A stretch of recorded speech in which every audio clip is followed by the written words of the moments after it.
हरि ओम. सद्गुरु ओम मालती आई की जय. व्रजभूमीतील भक्तकथा मालेत मी अनुप्रिता थत्ते तुम्हा सर्वांचं स्वागत करते. या कथामालेतली 105वी कथा आज आपण ऐकूया. ही कथा आहे गोवर्धन राधाकुंड येथे राहणाऱ्या श्री कर्ता श्रीकृष्णदास बाबाजी यांची. कर्ता श्रीकृष्णदास बाबाजी असंच त्यांना म्हटलं जात असे आणि नाव थोडं वेगळं वाटतंय, त्याचं कारणही येईलच पुढे. हे बाबाजी बंगाली होते. नित्यानंद परिवारात त्यांची दीक्षा झालेली होती. पण तरीसुद्धा गोवर्धन येथील सिद्ध कृष्णदास बाबाजी हे त्यांचे शिक्षागुरू होते. त्यांच्या मार्गदर्शनाखाली राहूनच त्यांनी भजन साधना केली आणि सिद्ध कृष्णदास बाबाजींप्रमाणे तेही सिद्ध झाले. गोवर्धन येथे मानसी गंगेच्या किनारी सनातन गोस्वामी यांची भजनकुटी आहे. त्याच्या जवळ राहून हे भजन करत असत आणि ते त्यांचं राहण्याचं ठिकाण तेथे अजूनही सिद्ध बाबा की ठौर या नावाने प्रसिद्ध आहे. त्यांना कर्ता बाबा अशासाठी नाव पडलं होतं की त्या काळातले व्रजभूमीतले सगळे साधू, म्हणजे सगळा साधू संन्याशांचा समाज हा त्यांच्या आदेश निर्देशाप्रमाणेच चालत असे. पण तरीसुद्धा गुटिकावाले बाबा या नावाने ते जास्त परिचित आहेत. त्याचं कारण असं आहे की सिद्ध श्री कृष्णदास बाबाजी म्हणजे त्यांचे शिक्षागुरू यांनी साधकांच्यासाठी श्रीकृष्ण अष्टकालीन लीला स्मरणासाठी एक संस्कृत गुटिका लिहिली होती. त्याचा ह्या कर्ता श्रीकृष्णदास बाबाजींनी बंगाली भाषेमध्ये अनुवाद आणि विस्तार केलेला होता आणि त्या रूपामध्येच ती गुटिका आजकाल साधकांना उपलब्ध आहे. त्यामुळे गुटिकावाले बाबाजी असं पण त्यांना म्हटलं जातं. बाबांचं आयुष्य एकंदर 104 वर्षाचं होतं. हे आपलं दीर्घ आयुष्य त्यांनी असं सार्थकी लावलं की एक क्षणही त्यांनी वाया घालवलं नाही. सदा तनामनाने भगवत सेवा आणि साधू सेवेमध्ये ते मग्न राहत आणि सेवेचा एक आदर्शच त्यांनी सगळ्या साधकांच्या समोर उपस्थित केलेला आहे. ते स्वतःचा वेळ आणि स्वतःची शरीर शक्ती ही स्वतःसाठी अगदी कमीत कमी उपयोगात आणत असत. त्यांच्या जवळ म्हणजे त्यांना काही वेळेला इतकाही वेळ उरत नसे या भगवत सेवेतनं की स्वतःसाठी मधुकरी मागायला जावं.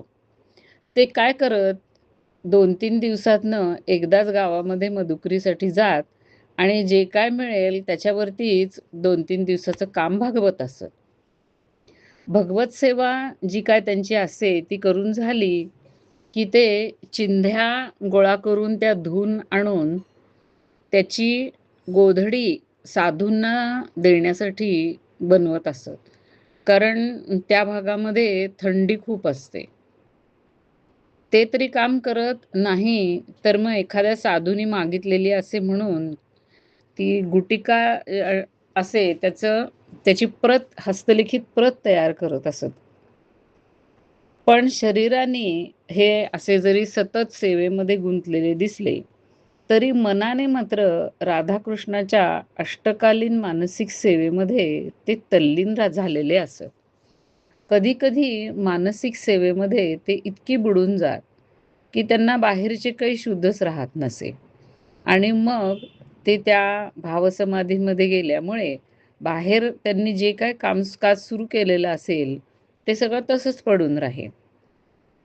अजिबात थोडा सुद्धा वेळ ते घालवत नसत दुसऱ्या कुठल्याही स्वतःच्या कामासाठी. एकदा बंगालमधून एक मोठा सुप्रसिद्ध असा कीर्तनीय आला वृंदावनात आणि साधूंना आपलं कीर्तन ऐकवून त्यांना प्रसन्न करावं आणि त्यांची सेवा करावी असा त्याचा उद्देश होता. वृंदावनातील सर्व साधूंना त्यांनी कीर्तन ऐकवलं, पण सगळे साधू म्हणाले, की "तू कर्ता बाबाला तुझं कीर्तन ऐकव आणि आपलं कीर्तन ऐकवून जर तू त्यांना प्रसन्न करू शकलास, तर तू समज, की तुझे परिश्रम सफल झाले आणि तुझी सेवा पोचली." म्हणून तो गोवर्धन इथे गेला आणि त्यांनी बाबांना प्रार्थना केली, की विनम्रतापूर्वक अगदी प्रार्थना केली, की माझं कीर्तन आपण ऐकावं, माझी सेवा घ्यावी अशी माझी इच्छा आहे. बाबाही त्यावेळेला राधाकुंडापाशी अंघोळीच्या ह्याच्यात होते, अंघोळ झालेली होती त्यांची. त्यांनीही अतिशय विनम्रतापूर्वक म्हटलं, की "अरे, पण मला माझ्याकडे एवढा वेळच नाहीये, की तुझं कीर्तन ऐकावं. केव्हा ऐकू मी तुझं कीर्तन?"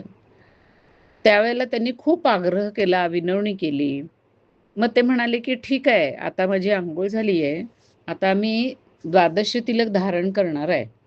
तर ते द्वादश तिलक धारण करेपर्यंत जेवढं होईल तेवढं तू कीर्तन मला ऐकव." झालं. बाबांनी द्वादशी तिलक लावण्यासाठी हातामध्ये राधाकुंडाचं थोडंसं पाणी आणि राधाकुंडाची रज घेतली आणि ते हातावरतीच ते खलू लागले. त्या अ, रज खलून त्या तिथल्या कुंडाच्या पाण्यामध्ये असंच ते तिलक लावत असत 12 ठिकाणी शरीरावर. तेवढ्या वेळामध्ये कीर्तनीयाने आपलं कीर्तन सुरू केलं आणि त्याच्या कीर्तनाचा विषय होता, की राधाकृष्णाचं प्रथम मिलन. त्यावेळेला 8 वाजलेले होते, जेव्हा कीर्तन सुरू झालं आणि कीर्तन अखंड दुपारच्या 4 वाजेपर्यंत चालू राहिलं. बाबा मानसिक रूपाने राधाकृष्णाच्या प्रथम मिलनाची लीला दर्शन करत त्याच्यामध्ये इतके बुडून गेले, की ते वारंवार पाणी घेऊन, रज घेऊन तिलक करायचा प्रयत्न करत होते आणि ते काही त्यांचं काम पूर्ण होत नव्हतं. ते अशी रज घेऊन ती अंगठ्याने अशी खलत असत आणि खलता त्यांचं इतकं गाढ ध्यान लागत असे, की ते सगळं हातातलं पडून जात असे. असा प्रकार कीर्तन संपेपर्यंत चालला होता. शेवटी कीर्तन संपलं, पण यांचे तिलक लावणं मात्र तसंच राहून गेलं. अशा प्रकारे त्या कीर्तनियाचं कीर्तन खरोखरीच इतकं सुंदर होतं, की 8 वाजल्यापासून 4 वाजेपर्यंत त्या बहाद्दर कीर्तनकाराने कीर्तन केलं. तेही इतकं रसिलं, की दोघेही तिथेच राधाकुंडावरती बसलेले किंवा उभे असतील आणि कीर्तन चालू आहे आणि बाबा त्याच्यामध्ये बुडून गेलेले आहेत. खाणं-पिणं बाकी कशाचीही शुद्ध दोघांनाही नाहीये. त्या कीर्तनकाराला आपला जन्म सफल झाल्यासारखं वाटलं आणि त्याच्या कीर्तनात जो रस बाबांना मिळाला आणि जे राधाकृष्णाच्या लीलेचं त्यांना दर्शन झालं, त्याच्यामुळे बाबांनाही अतिशय कृतार्थ वाटलं. त्या काळातले सगळे व्रजभूमीतले महात्मा आपल्या शिष्यांना अष्टकालीन लीलास्मरणाचं शिक्षण घेण्यासाठी ह्या कर्ता बाबाजींच्याकडे पाठवत असत. पण कर्ता बाबाजी आलेल्या प्रत्येकाला काही ती रागानुगा भक्ती किंवा ते लीलास्मरणाचं शिक्षण देत नसत. ते त्याला आधी आपल्याजवळ ठेवून घेत, त्याची परीक्षा घेत आणि पाहात, की त्याची विषयासक्ती गेलेली आहे का? जर त्याची विषयासक्ती गेलेली असेल, तरच ते त्याला ह्या रागानुगा भक्तीचं शिक्षण देत असत. एकदा एक साधू त्यांच्याकडे आला आणि आपल्याला लीलास्मरणाची शिक्षा म्हणजे शिक्षण देण्याची त्यांनी प्रार्थना केली. बाबांनी अगदी त्याचं प्रेमाने, आदराने स्वागत केलं आणि त्याला सांगितलं, की "तू थोडं माझ्याजवळ राहा." तो साधू त्यांच्याजवळच राहिला. रात्रीच्या वेळेला बाबांनी काय केलं, तर 3 दिवसाची मधुकरीतली सुकी झालेली रोटी पाण्यामध्ये भिजवून त्याच्यासमोर ठेवली खायला म्हणून आणि काहीतरी कामाचं निमित्त काढून आपण दूर जाऊन उभे राहिले आणि त्याचं निरीक्षण करू लागले. अर्थातच रोटी 3 दिवसाची शिळी आहे, हे कुणालाही बघितल्यावरती कळतंच. त्यामुळं ते समोर ठेवलेली खाण्यासाठीची ती रोटी पाहिल्यावरती साधूला कसं तरीच झालं. त्याला घाण वाटली असेल आणि त्याचं ते पाहणं त्या बधुकरीकडं, त्याचा हावभाव, त्याचा चेहरा, ह्याचं सगळ्याचं निरीक्षण बाबा दुरून करत होते आणि त्यांच्या लक्षात आलं, की ह्याची विषयासक्ती काही अजून गेलेली नाही. म्हणून ते पटकन त्याच्याजवळ आले आणि चूक आपल्या हातनं झाली असा अभिनय करत म्हणाले, "अरे, हे मी काय केलं? तुम्हाला मी शिळी रोटी दिली. अरेच्चा!" असं म्हणून ती त्याच्याकडनं त्यांनी काढून घेतली. त्याला चांगली ताजी रोटी दिली आणि ती शिळी रोटी आपण खाऊन टाकली. मग थोडा वेळ गेल्यानंतर ते समजावत त्याला म्हणाले, "हे पहा, तुमच्या जिभेचा लोभ अजून गेलेला नाही. मनुष्याला जोपर्यंत या सांसारिक विषयाचा लोभ अगदी थोडासुद्धा असतो, तोपर्यंत तो रागानुगा भजनाचा अधिकारी होत नाही. आत्ता तुम्ही वैधिभक्ती करा आणि त्याची साधना करा. करता करता तुमच्या मनातली विषयासक्ती जाईल आणि ती गेली, की मग तुम्ही माझ्याकडे हे रागानुगा भजनाचं शिक्षण घेण्यासाठी या." ह्या गोवर्धनच्या सिद्ध कृष्णदास बाबाजींचं काही दिवसानंतर निधन झालं. त्याच्यानंतर कर्ता कृष्णदास बाबाजी हे राधाकुंड येथे राहायला गेले. म्हणजे आधी ते गोवर्धनला राहत होते, नंतर राधाकुंड येथे राहायला गेले. तिथे 10-12 वर्षापर्यंत ते नूतन घेरा नावाच्या एका आश्रमात राहिले आणि नंतर त्यांनी तिथेच समाधी घेतली. एकदा काय झालं, राधाकुंड येथे राहणारे जे व्रजवासी होते, त्यांचं आणि तिथे आलेल्या बंगाली साधूंचं कुंडाबद्दल काहीतरी भांडण झालं.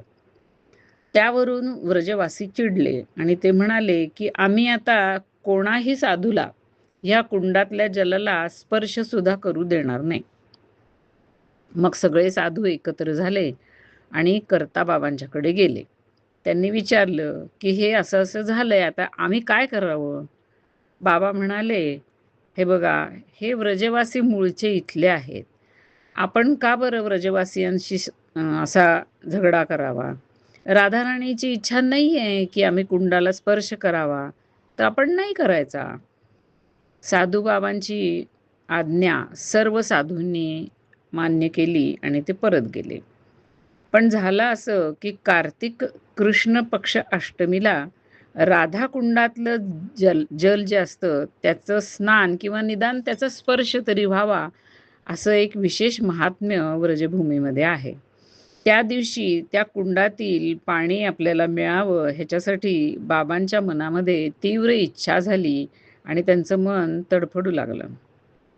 त्या कुंडाच्या तीरावरती रघुनाथदास गोस्वामी यांची समाधी आहे. तिथे जाऊन ते बसले आणि राधाराणीला प्रार्थना करू लागले.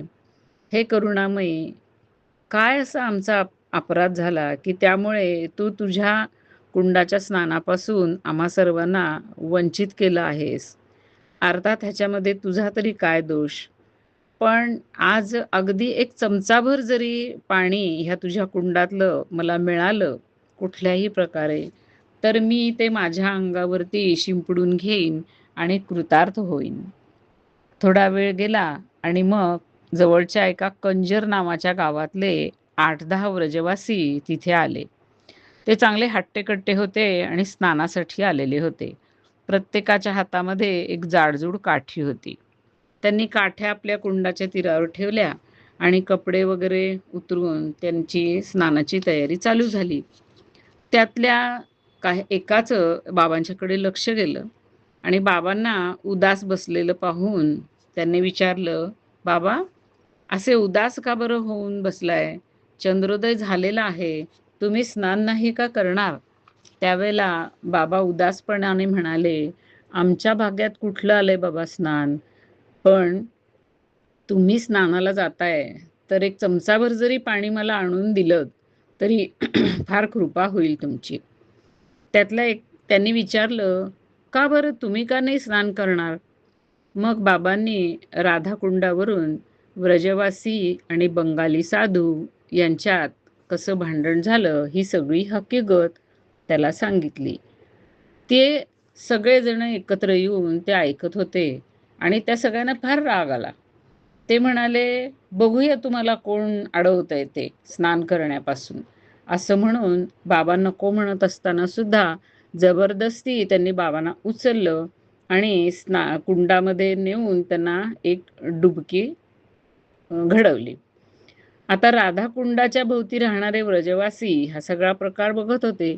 पण हे इतके हट्टे-कट्टे दंडा घेऊन आलेले लोक, त्यामुळं ते काही पुढं आले नाहीत कुणी अडवायला.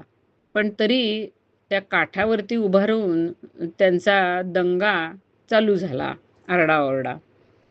मग थोड्या वेळाने रात्र पडलेलीच होती.